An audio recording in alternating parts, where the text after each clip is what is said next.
Darren was making fake IDs when he was in high school, and he used the name Reinhold Messner.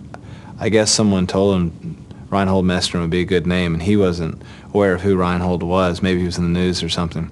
But this guy, whoever told him, must have known who he was. At any rate, Darren walked around for years after that with this story, this name Reinhold Messner, and no real idea who the guy was. But I just liked the energy of the name. Just had a thing. Reinhold Messner. It just sounded like this guy kind of walking through life. Just sounds sort of exceptional, but sort of dorky in a way. I thought it was pretty cool. And then we find out that he's like, he's huge. He's like the Muhammad Ali of Europe or something. We played dress up a little bit on the album, I guess. It kind of reminded me of going to, when you go to one of those booths where you and your girlfriend or wife get your picture taken, dressed up like in the old Western outfits, and then they make it like an old picture. Something about playing with orchestration feels like that to me. It's kind of fun. It's kind of like you paste your little Where's Waldo head in the middle of an orchestra. It's kind of fun. I've just now realized I can spend a little bit of money and get things for it. Blows my mind. Bought a car. Never bought a car before.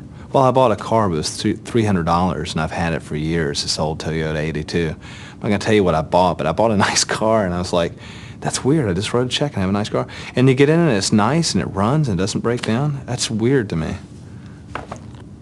Not like I've been poor, pitiful me. It's just I set myself up to be ready to be 50 years old and be absolutely, totally broke, and to be playing in the corner of a room smaller than this.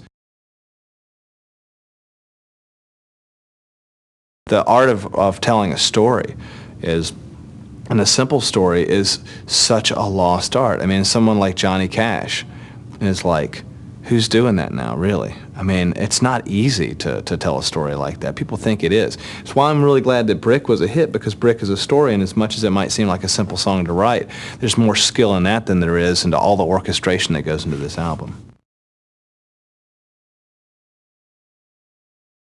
I think that most Americans are rednecks, really. And there's some strength and fiber to that. That's pretty cool. We don't have roots that go back, thousands of years like the European countries do, but we do have in common that sort of just,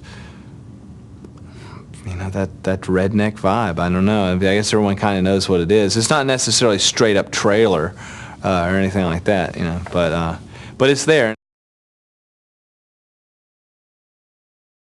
Darren's a great songwriter, or he'll be a great songwriter. He's becoming a great songwriter, and Robert writes really interesting stuff, and their personality is infused with the band. But at the same time, it's really tough, and we have to really have a pretty good relationship going on, because there's a voice that needs to come out of, I think, when you make an album and you're a band, a perspective and a voice that's collectively you.